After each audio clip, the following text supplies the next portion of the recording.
Ah ben, bonsoir à tous. C'est vraiment une grâce de toujours porter témoignage à la gloire de Dieu. Et il y a tellement de choses qu'on vit au quotidien avec Dieu que des fois on ne sait pas quoi dire parce que j'ai rien préparé. Mais Dieu est là, le Saint-Esprit est là. Il vit dans mon cœur et c'est mon cœur qui parlera. Et j'espère que ça va vous aider, vous fortifier parce que le but c'est quand on témoigne, c'est d'encourager les sœurs, d'encourager les frères, parce qu'à la base nous sommes tous pères, enfants de Dieu, et qu'il est important de témoigner de la gloire de Dieu. Amen. C'est vrai. Seigneur, qu'est-ce que tu voudrais que je dise? Mon Dieu, mon roi. Alléluia. C'est vrai.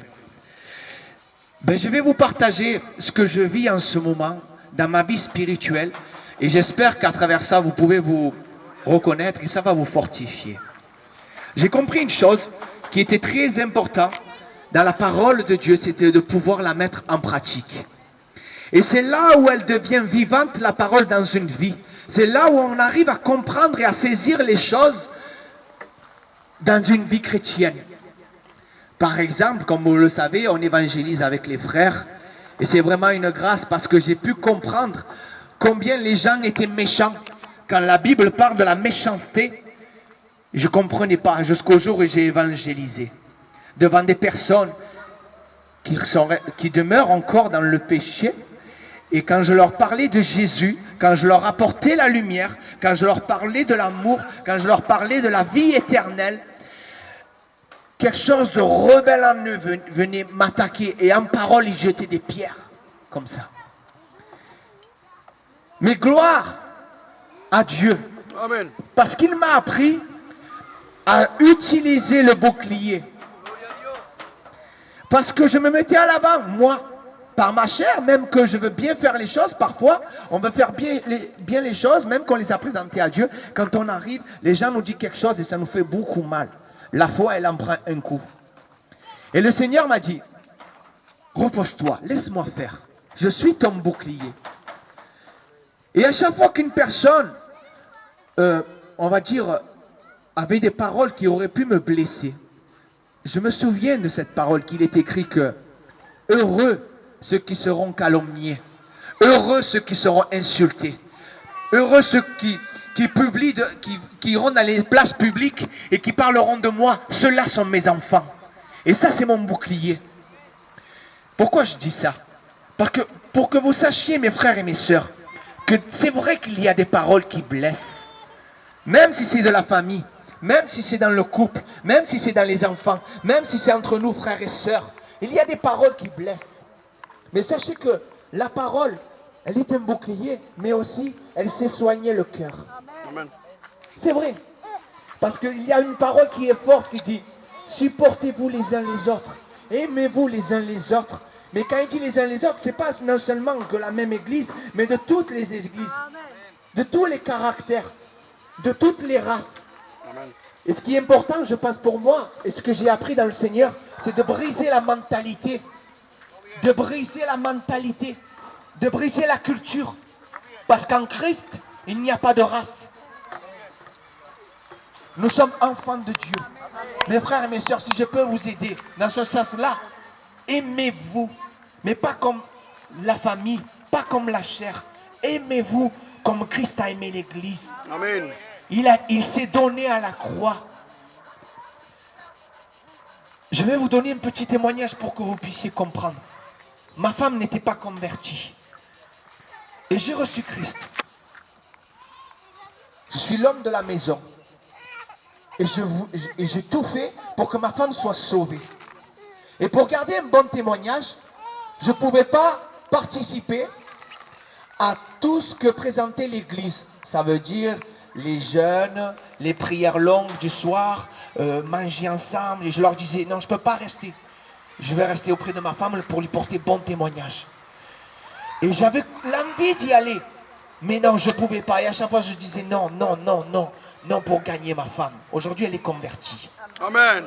C'est le plus beau des miracles. Alléluia. Quand une âme vient à la repentance et qu'elle est en Christ, il y a une fête dans les cieux.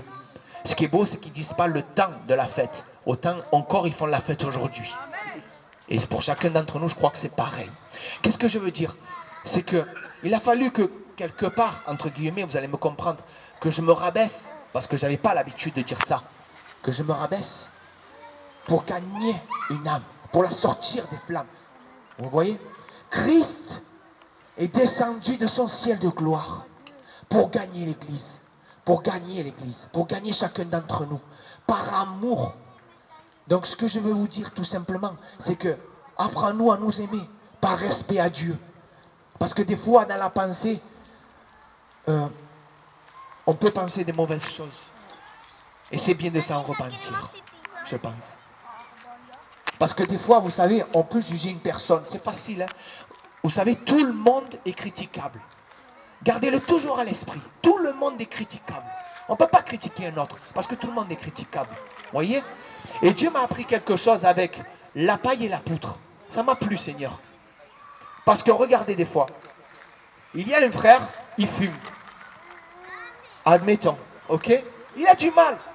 C'est son problème à lui. C'est sa croix, il n'arrive pas à s'en défaire parce que c'est une addiction. Et il y en a qui se permettent, c'est un exemple, de dire, écoute, regarde lui, il fume. Et on a des propos, comme quoi qu'il ne sera pas sauvé. Et on a des propos et on commence à parler, son comportement. Mais quand Dieu parlait de la poutre, il parlait des pensées. C'est quelque chose, la poutre, c'est quelque chose qu'on peut, comment dire, c'est un péché, il est plus grave le péché qu'on ne voit pas à l'intérieur que celui qu'on voit. Est-ce que vous me comprenez? Amen. On peut voir un péché d'un frère, c'est facile, d'une sœur, comme ça à l'œil. Mais Dieu voit ce qui se passe à l'intérieur de chacun d'entre nous. Il y a des péchés plus graves que la cigarette, la mauvaise pensée, la mauvaise manière. Vous voyez ce que je veux dire? Tout est une question de cœur avec la Bible. Voilà ce que je vous ai partagé. C'est simplement l'amour de Dieu entre nous, entre les uns et les autres. Tout simplement. Soyez bénis. Amen. Gloria al Señor, aleluya.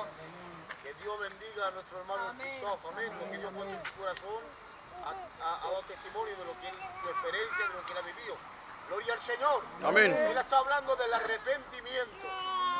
Ha dicho mucho del arrepentimiento. Gloria al Señor. Y en griego, el arrepentimiento quiere decir metanoia. Y metanoia quiere decir cambiar de mentalidad, cambiar Amén. de pensamiento. Amén. Bendito sea el nombre del Señor. Aleluya. Si tú dices que estás arrepentido y estás convertido, porque conversión quiere decir hacer media vuelta a ti mismo. Bendito sea. Déjame tú. Gloria al Señor. Gloria a Dios. Amén. Entonces, si tú dices ser convertido y ser arrepentido y guarda tus pensamientos, hay un problema. Bendito sea el nombre de Dios. Entonces, si en esta tarde tú crees que no hay arrepentimiento, pues arrepiéntete. Amén. Conviértete, bendito sea Dios. No podemos convertirnos en una religión. Bendito sea. No podemos convertirnos en un grupo de personas. Bendito sea el nombre del Señor. Aleluya. Yo no predico. Es el hermano Ñoño que va a predicar. Que Dios lo bendiga. Aleluya. Solamente digo lo que el hermano ha estado diciendo. Amén. Gloria al Señor. Amén. Aleluya.